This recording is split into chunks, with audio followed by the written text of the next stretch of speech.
Chris listening. He's driving to Pennsylvania to fleece somebody else. Let me tell you something right now. What a thief. This is a guy who lived in the Vatican, and I had the stupidity to let him organize this golf trip, and I've had nothing but complaints from the folks who might be going the last month or so. Chris, it's not professional. This guy doesn't know what he's doing. We're playing these, Rob's the only guy in America who set up a trip to Scotland on 3 munis. All the courses are raring to go. Carnoustie, they're dying to take your money. Trump's Joint, Carnoustie, Muirfield, Old St. Andrews, and this idiot, and I can't get out of it now. Because he set us up on 3 munis in a 7-day trip. Can you imagine that? And I got Mike Devine out there who's a scratch saying this is a disgrace and I can't get my money back. Or because Father Rob's a thief. Take that. Mike in Orange County, California, laugh. Huh? Mike's laugh. Mike, good afternoon. How are you today, pal? What's going on? Chris, the Angels, Yankees. Feel my pain. Oh, I tell you right now, and I will do that later. What a disgrace. What a disgrace your fan base is. Giving the opposing shortstop a curtain call. I mean, that is atrocious. After you got swept all weekend and you're rooting for the Yankees, that was a disgrace in Anaheim Friday, Saturday, and Sunday. You know that? Okay, hold on. All right, so I went to the Saturday game, right? Before I could sit down, I sat down. It's 5 in the first, 5 in the second, 10-0, right? The worst game I've ever been to in Anaheim. And then Yankee fans all around me going crazy. Aaron's Judge jerseys, man.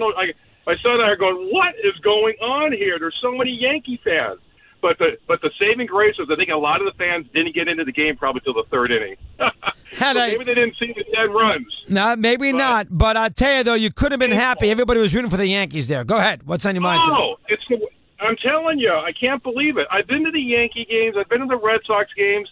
The Red Sox fans, they fill the stadium. But the Yankee fans, where are these people coming from? They all moved to California? I mean, it's crazy. I see Yankee everything. I get the idea that if the Angels scored the 5 runs in the first and second innings on Saturday, the Yankee fan would have just taken the jersey off, and underneath his Yankee jersey was an Angel jersey. The Yankee fan can be a flip-flopper, that's for sure. Go ahead. What's on your mind today? Well, that's part of it. It was tough. And then, of course, the Sunday game, we were in the game. CeCe was dealing well, but we cannot hit right now. The Angels have stopped hitting. 3-8 in their last 11. I don't know what's going to happen. It's painful. But you know what? At least I didn't see Steve out there cheering him on. Oh, by the way, Steve, real quick, he didn't know that the Sharks game went into double overtime the other night against the Knights. He goes, was that an overtime game? Double overtime game? Steve did not know.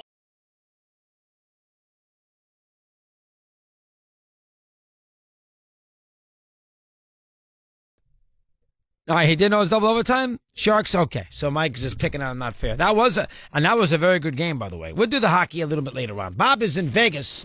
Robert, good afternoon. How are you today, pal? What's going on? I'm well, Chris. How are you? Fine, Robert. Nice to have you aboard. What's happening now? Let me hear. I agree with what you were saying about the fouls and everything, and that Turner foul. Yeah, that was. Oh, that was an atrocious call. They should be embarrassed by that call. There was a lot of phantom calls, and I agree. And the Cavs are going to get those calls. I totally agree. But to be fair, the refs did miss a Victor Oladipo shot clock violation. Yeah, they did. The ball was in his hands. The ball was in his hands for a full second. That 3 should have not counted. So. I mean, they did not get the 3. They got the rebound and they got a 2-point shot after that. That's what that was about. The Cavs committed 28 fouls. The Pacers committed 28 fouls. The Cavs committed 21 fouls.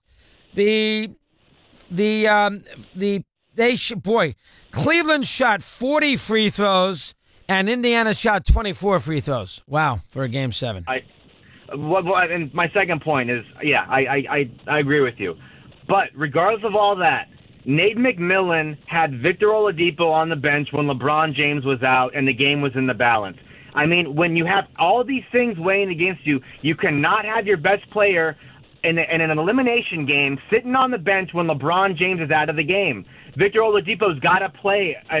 He's got to play the entire game. He got rest in the first half. He needed to be in there. That was a huge mistake on McMillan's part. You guys are putting way too much emphasis on Oladipo. I know Steve said that it's not like Oladipo's Kevin Durant. I know that they fell off there and they had trouble and they scored 8 points. I did not, I didn't think too much. I knew he was sitting down because you saw him sitting there. I did not make that big a deal about it myself in that spot. Andy in Seattle, and he's aboard. He's on Mad Dog Unleashed. Andy, good afternoon. How are you today? What's going on?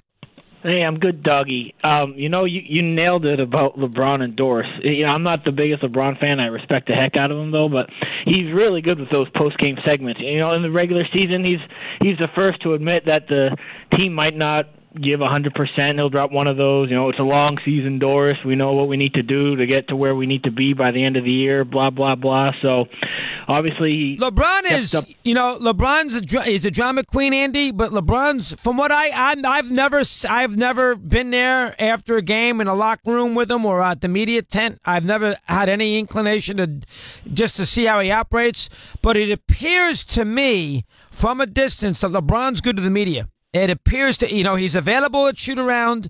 He's available after the games. He's good at the post game. I get the sense that if you're covering the Cavaliers, that when you need LeBron, he's there for you to get some quotes. That's the sense I get from afar. That's my take on that. Go ahead.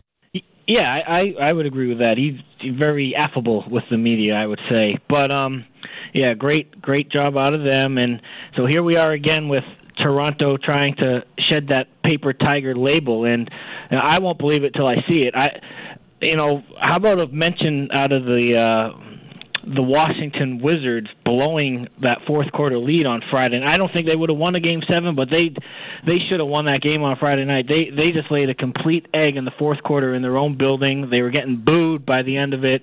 I think they gave up like 8 offensive rebounds to Toronto. So, those Paper Tigers come out on top, and on paper, obviously, they're a big favorite over the Cavs.